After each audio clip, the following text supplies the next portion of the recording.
यंदा तुरीचा हंगाम सुरू झाला आहे. शेंगा वाळल्या आहेत आणि खळे देखील सुरू झाले आहेत. पण बाजारात जेव्हा आपली तूर घेऊन जातोय, तेव्हा त्याला हमीभावापेक्षा कमी दर मिळत असल्याचं चित्र दिसते. मग असा प्रश्न पडतो, की केंद्र सरकारने जाहीर केलेल्या ₹8,000 हमीभाव हा केवळ कागदावरच राहणार का? की प्रत्यक्षात शेतकऱ्याच्या खिशात हे पैसे पडणार?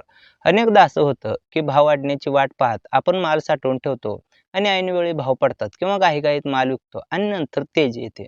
म्हणूनच आजच्या या व्हिडिओमध्ये आपण तुरीच्या बाजारभावाचे पोस्टमॉर्टम करणार आहोत.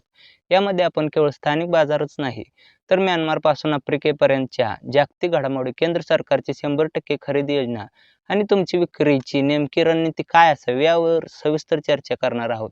हा व्हिडिओ शेवटपर्यंत पहा, कारण यात दिलेली माहिती तुमच्या कष्टाच्या तुरीला योग्य भाव मिळवून देण्यासाठी अत्यंत मोलाची ठरणार आहे. व्हिडिओ पुढे सुरू करण्यापूर्वी एक छोटीशी विनंती. आमचे एक खास WhatsApp चॅनल आहे, जिथे शेती संबंधित भन्नाट, उपयुक्त आणि अद्ययावत माहिती मिळते. त्यासाठी आमचे चॅनल नक्की जॉइन करा. चॅनलची लिंक डिस्क्रिप्शनमध्ये दिलेली आहे. आणि तसंच व्हिडिओला लाईक आणि चॅनलला सबस्क्राईब करा, कारण असे व्हिडिओज बनवण्यासाठी मोटिवेशन मिळतं. तसंच व्हिडिओला हाईप देखील द्या, जेणेकरून हा कंटेंट अधिक शेतकऱ्यांपर्यंत पोहोचेल. तर चला आता व्हिडिओला सुरुवात करूया. तुरीच्या भावाकडे जाण्यापूर्वी आपण सुरुवातीला यंदाच्या उत्पादनावर नजर टाकूया. सरकारी आकडेवारीनुसार यंदा देशात तुरीचे उत्पादन साधारणपणे 32 ते 33 लाख टनाच्या आसपास राहण्याचा अंदाज आहे. गेल्या वर्षीच्या तुलनेत उत्पादनात 7 ते 10% घट अपेक्षित आहे. याचे मुख्य कारण म्हणजे मोसमी पावसाचा लहरीपणा. महाराष्ट्र आणि कर्नाटक ही तुरीची प्रमुख उत्पादके राज्ये आहेत. मात्र विदर्भातील अमरावती, अकोला आणि यवतमाळ या जिल्ह्यांमध्ये, तसेच कर्नाटकातील कलबुर्गी आणि बिदर पट्ट्यात सुरुवातीला अतिवृष्टीने तुरीच्या पिकाचे मोठे नुकसान केले. अनेक ठिकाणी 40 ते 50% फुलगळ झाली आणि शेंगा भरण्याच्या काळात पावसाने ओढ दिली. परिणामी उत्पादनात घट आली. जरी पेरणीचे क्षेत्र थोडे वाढले असले तरी एकरी उत्पादनात मोठी घट दिसून येत आहे. व्यापारी आणि जाणकारांच्या मते प्रत्यक्षात उत्पादन 30 लाख टनाच्याही खाली जाण्याची शक्यता नाकारता येत नाही. जेव्हा पुरवठा कमी असतो तेव्हा नैसर्गिकरित्या भाव वाढायला हवेत.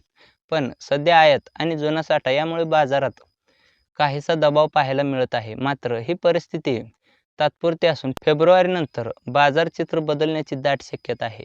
आता वळूया जागतिक बाजाराकडे, कारण भारताला आपली गरज भागवण्यासाठी मोठ्या प्रमाणात आयात करावी लागते. म्यानमार हा आपला तुरीचा सर्वात मोठा पुरवठादार देश आहे. यंदा म्यानमारमध्ये तुरीचे उत्पादन 4 लाख टनांच्या आसपास राहण्याचा अंदाज आहे. पण तिथे सध्या राजकीय अस्थिरता आणि भारतीय रुपयाचे डॉलरच्या तुलनेत होणारे अवमूल्यन यामुळे आयातीचा खर्च वाढत आहे. दुसरीकडे आफ्रिकन देशांमधून, विशेषतः मोझांबिक, तंझानिया आणि मालदीवमधून होणारे आयात ही भारतासाठी महत्त्वाची ठरते. केंद्र सरकारने 31 मार्च 2026 पर्यंत तुरीची आयात करमुक्त ठेवण्याचा निर्णय घेतला आहे. यामुळे परदेशातून स्वस्त तूर भारतात येत आहे आणि त्यामुळे स्थानिक बाजारभावावर मोठी तेजी येण्यास अडथळा निर्माण होत आहे.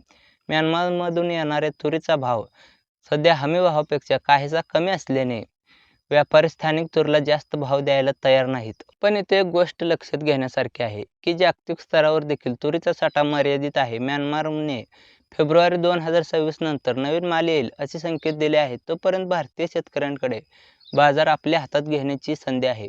यंदाच्या वर्षातील सर्वात महत्त्वाची घडामोडी म्हणजे केंद्र सरकारची कडधान्य मिशन अंतर्गत दिलेली ग्वाही.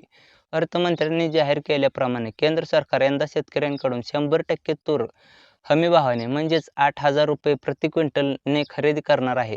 नाफेड आणि NCCF या संस्थांनी खरेदीची तयारी पूर्ण केली असून अनेक ठिकाणी नोंदणी प्रक्रिया सुरू झाली आहे. या योजनेचा मुख्य उद्देश हा आहे की कोणत्याही शेतकऱ्याला हमीभावापेक्षा कमी दराने आपली तूर विकावी लागू नये. सरकारने यावर्षी थेट शेतकऱ्यांकडून खरेदी करून बफर स्टॉक तयार करण्याचे लक्ष्य ठेवले आहे. यामुळे बाजारातील व्यापाऱ्यांवर एक प्रकारे दबाव निर्माण झाला आहे. जर व्यापाऱ्यांनी ₹8,000 कमी भाव दिला तर शेतकरी आपला माल सरकारी केंद्रावर नेतील ही भीती व्यापाऱ्यांना आहे. त्यामुळे ज्या शेतकऱ्यांची तूर 7,200 ते 7,000 किंवा 7,000 ₹7,500 दरम्यान विकली जात आहे, त्यांनी सध्या घाई करू नये. सरकारी खरेदी पूर्ण क्षमतेने सुरू झाली आहे की खुल्या बाजारातही भाव वाढतील. तसेच यंदा सरकार किमान समर्थन मूल्य म्हणजे MSPची केवळ आधार म्हणूनच नाही, तर प्रत्यक्ष खरेदीसाठी वापरत आहे, जे शेतकऱ्यांच्या पत्त्यावर पडणार आहे. तर शेतकऱ्यांचा सर्वात मोठा शत्रू म्हणजे पॅनिक सेलिंग, म्हणजेच घाबरून माल विकणे. जेव्हा नवीन तुरीची आवक वाढते तेव्हा व्यापारी भाव पाडण्याचा प्रयत्न करतात. सध्या कर्नाटकाची आवक सुरू आहे आणि महाराष्ट्राची आवक देखील आता जोर धरत आहे. अशा वेळी एकाच वेळी बाजारात माल आणला तर दबाव येईल. विक्रीसाठी एक प्रभावी रणनीती वापरा. तुमच्याकडे असलेली एकूण तूर किमान 3 टप्प्यात विका. पहिला हिस्सा आता विका, ज्यातून तुमचा दैनंदिन खर्च भागेल. दुसरा हिस्सा सरकारी खरेदी केंद्रावर नोंदणी करून हमी भावाने विका आणि तिसरा हिस्सा मार्च-एप्रिल महिन्यापर्यंत राखून ठेवा. कारण मार्चनंतर जेव्हा आवक कमी होईल आणि आयातीचा ओघही मर्यादित असेल, तेव्हा भाव 8,200 ते 8,500 रुपयांच्या वर जाण्याची दाट शक्यता आहे. तुमची तूर जर दर्जेदार असेल, ओलावा कमी असेल, तर तुम्हाला हमी भावापेक्षाही जास्तीचे 100-200 रुपये सहज मिळू शकतात. साठवणुकीसाठी आधुनिक हर्मेटिक्स बॅग्स वापरा, ज्यामुळे कीड लागणार नाही आणि तुरीची गुणवत्ता टिकून राहील. दर्जेदार माल असेल तर व्यापाऱ्यांना तो चढ्या दराने घ्यावाच लागतो. शेवटी आपल्याला हे समजून घ्यावे लागेल की भारत डाळीच्या बाबतीत 2027 पर्यंत स्वयंपूर्ण म्हणजे आत्मनिर्भर होण्याचे उद्दिष्ट ठेवत आहे. याचा अर्थ असा की येणाऱ्या काळात तुरीच्या लागवडीला सरकारकडून अधिक प्रोत्साहन मिळेल आणि भावही स्थिर राहतील. यंदाची परिस्थिती पाहता 8,000 रुपयांचा भाव मिळणे कठीण नाही. फक्त आपल्याला संयम आणि योग्य माहितीची जोड द्यावी लागेल. बाजारातील अफवांना बळी न पडता अधिकृत दरपत्रक आणि सरकारी घोषणांकडे लक्ष द्या. जर आपण संघटितपणे आणि विचारपूर्वक विक्री केली तर यंदा तुरीचे पीक खरोखरच सोन्यासारखे ठरेल. तुम्हाला ही माहिती कशी वाटली हे आम्हाला कमेंट्समध्ये नक्की कळवा. तुमच्या भागात सध्या तुरीला काय भाव मिळतोय ते देखील सांगा, जेणेकरून इतर शेतकरी बांधवांना त्यांची मदत होईल. हा व्हिडिओ जास्तीत जास्त शेतकरी ग्रुप्समध्ये शेअर करा, कारण माहिती हाच शेतकऱ्यांचा सर्वात मोठा आधार आहे. भेटूया पुढच्या अशाच एका नवीन आणि माहितीपूर्ण व्हिडिओमध्ये. तोपर्यंत जय जवान जय किसान.